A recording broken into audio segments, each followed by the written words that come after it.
स्मृति जी आइए और हम लोगों के साथ, अगर आप चीख चीख के उस बच्चे की पुकार और दर्द को समझ रही थी तो आइए ना। आज गैस सिलेंडर 10,054 रुपए हो गया। आज आप हमारे साथ चीख चीख कर गरीबों की बात करिए। सुषमा जी होती तो वो निश्चित बोलती कि ये संवेदनहीन सरकार है, हमारी ही सरकार है, ये विश्वासघाती सरकार है कि आज गरीब के पेट में लात मारी जा रही है। और मोदी साहब हमारे कह रहे हैं थाली बजाओ, थाली बजाओ, थाली बजाओ। आप सारा ठीकरा यूक्रेन की लड़ाई पे ठोक रहे हैं, आप कोविड को दे रहे हैं, लेकिन आपकी नीति ने जो नोटबंदी से 2016 से जो गलतियां पे गलतियां की, कभी भी उसका आप जिक्र नहीं कर रहे।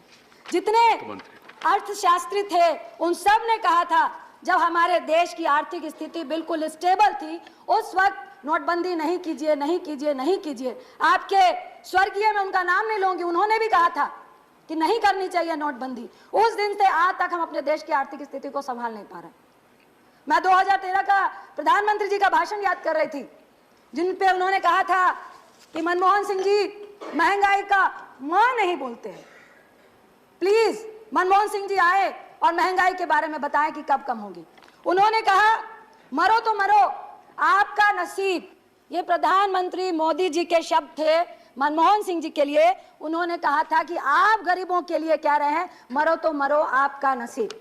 मुझे फिर याद आ रहा है कोविड का वक्त, जब करोड़ों लोग सड़कों में चल रहे थे, हजार किलोमीटर चल के जा रहे थे, तो मुझे लगता है मोदी साहब यही कह रहे थे मरो तो मरो आपका नसीब। क्योंकि उस वक्त गरीब को पैसा देना था, तो आपने क्या बोला, सारे गरीब घर से बाहर निकलो और थालियां बजाने का काम करो, थाली बजाने से आपके पेट में भोजन मिल जाएगा।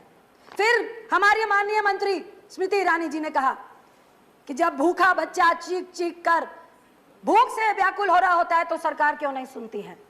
जब किसान आत्महत्या कर रहा होता है तो आपके कान में आप रुई डाल के सो जाते हो।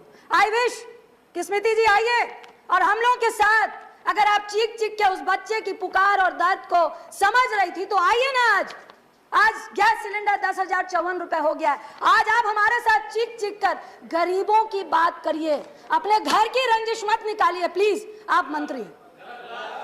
इसके बाद मैं सुषमा जी का एक मिनट रंजिता, माननीय मंत्री, किसी का नाम लेकर यहाँ सवाल नहीं करना चाहिए। स्वर्गीय सुषमा जी की स्पीच को याद करना चाहती हूँ, जिन्होंने कहा था कि यह संवेदनहीन सरकार है, यह बिल्कुल भी गरीबों के बारे में सोचने वाली सरकार नहीं है, यह विश्वासघाती सरकार है। आज मुझे कहना पड़ रहा है कि अगर सुषमा जी होती तो वो निश्चित बोलती कि यह संवेदनहीन सरकार है, हमारी ही सरकार है, यह विश्वासघाती सरकार है, हमारी ही सरकार है। मुझे डर लगता है जब मैं प्रधानमंत्री की उस स्पीच को सुनती हूँ, जो उन्होंने कहा था कि घर में चूल्हा नहीं जलता है, बच्चे भूख से रो रो कर सोते हैं और माँ आंख में आंसू लेकर चुप हो जाती है। जब आंसू की बात पीएम साहब के मुंह से सुनते हैं तो हमें डर लग जाता है, क्योंकि उन्होंने पहले मिडिल क्लास से महिलाओं के आंसू निकलते हैं, मेरे भी निकलते हैं, सब्सिडी छोड़ दो, महिलाओं ने छोड़ दी। कहा गरीबों को सब्सिडी देंगे, महिलाएं पसीज गई, हम सब ने सब्सिडी छोड़ दी। आज हर्ष क्या हुआ, आज आपने 1600 रुपए का एक झुंझुना पकड़ाकर 7 करोड़ लगभग लोगों को आपने चूल्हा और गैस दिया। आपको मालूम था कि गरीब आपके झांसे में फंसेगा, एक चुनाव 2 चुनाव आपने उज्ज्वला योजना से निकाल लिए। उसके बाद क्या हुआ, क्या वो 1600 रुपए, वो सब्सिडी जिस रेवड़ी की बात आज मोदी साहब कर रहे हैं, प्रधानमंत्री साहब कर रहे हैं, क्या वो रेवड़ी नहीं थी? लेकिन वो रेवड़ी में फर्क इतना था, गरीबों के लिए नहीं थी, गैस एजेंसीज के लिए थी। आप 1600 रुपए गरीबों से ले रहे थे, बाकी का पैसा सरकार दे रही थी। किसका दे रही थी? टैक्स पे ही का दे रही थी। उसके बाद क्या हुआ, आज आंकड़ा है, इतना वक्त नहीं है, लगभग 7 करोड़ घर, जिसमें 4.5 करोड़ वो लोग हैं जो उज्ज्वला के तहत आते हैं, एक साल में एक भी गैस रिफिल नहीं करा रहे हैं। 3.5 करोड़ के लगभग वैसे लोग हैं जो साल में एक रिफिल करा रहे हैं। ये किसको दिया था झुंझुना, ये किसकी रेवड़ी थी? रेवड़ी तो प्रधानमंत्री साहब आपने भी दी। कल मैं सुन रही थी आपके लोकसभा में भाजपा के एक सांसद बोल रहे थे कि भाई उस वक्त भी आपके टाइम पे 900 रुपए गैस सिलेंडर था, मानते हैं 900 रुपए था, लेकिन हम अपनी रेवड़ियां गरीबों में दे रहे थे, बिल्कुल 400 रुपए कम में गैस सिलेंडर दे रहे थे। हम गरीबों की मदद कर रहे थे, हम एनपीए की और करोड़पतियों की मदद नहीं कर रहे थे, हम उनके 3.5 लाख करोड़ रुपए माफ नहीं कर रहे थे, हम गरीबों को दे रहे थे। आप सिर्फ खाद्य सुरक्षा की बात कर रहे हैं। एक तरफ मोदी साहब कहते हैं कि रेवड़ी बांटना बहुत खतरनाक है। मैं प्रधानमंत्री साहब सभापति जी के माध्यम से बोलूंगी, उज्ज्वला की रेवड़ी हो, चाहे आपकी कोई भी गरीबों के लिए रेवड़ी हो, वो रेवड़ी में ना तिल था, ना चीनी थी, ना गुड़ था। ये तिल, चीनी, गुड़ सब कुछ कोई जो लेके गया वो कॉर्पोरेट थे। एक और रेवड़ी की याद दिलाना चाहती हूँ आपको, जियो। आप एक तरफ कह रहे हैं कि रेवड़ी नहीं खिलानी चाहिए, आपने क्या किया? पूरे देश को जियो का रेवड़ी खिलाई। पहले बोला मुफ्त में दे रहे हैं, मुफ्त में दे रहे हैं, मुफ्त में दे रहे हैं। जब आपको आदत डल गई, उसके बाद अब कितने में जियो का लोग प्रीपेड और पोस्टपेड भरवाते हैं। ये कौन सी रेवड़ी थी? ये रेवड़ी भी कॉर्पोरेट के लिए थी, गरीबों के लिए नहीं थी। दूसरी तरफ मैं आपको जरूर कहना चाहूंगी कि मेरी बात हो रही थी, एक छोटी सी फैक्ट्री चलाने वाला व्यक्ति है, उन्होंने सुबह बोला कि जीएसटी। निर्मला जी का कल मैं भाषण सुन रही थी कि उन्होंने बोला कि लगभग 1,45,00,000 करोड़ जीएसटी समथिंग, मेरे आंकड़े गलत हो सकते हैं, कि इस बार भी हमने जीएसटी से पाया।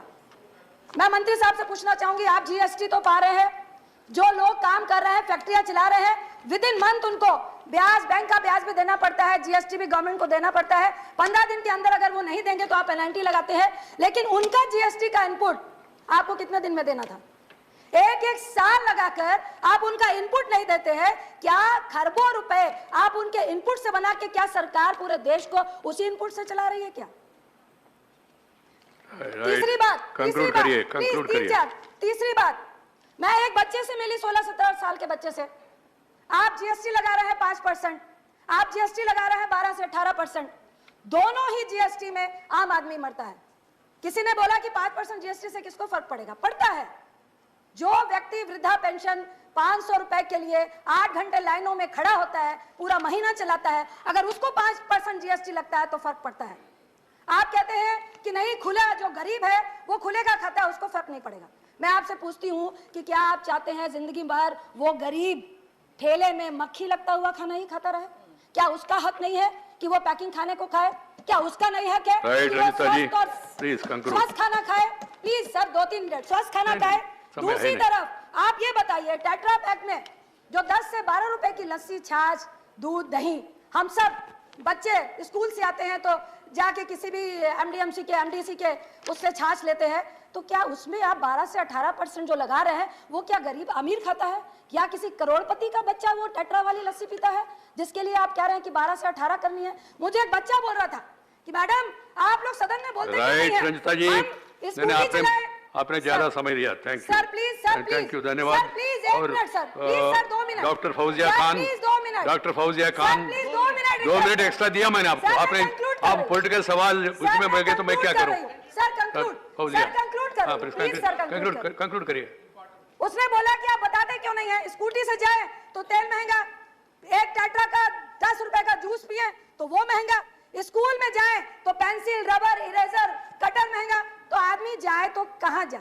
एक तरफ आप कोविड में 23 करोड़ को गरीबी रेखा में लेके आ गए, 98% लोग की सारी आमदनी घट गई।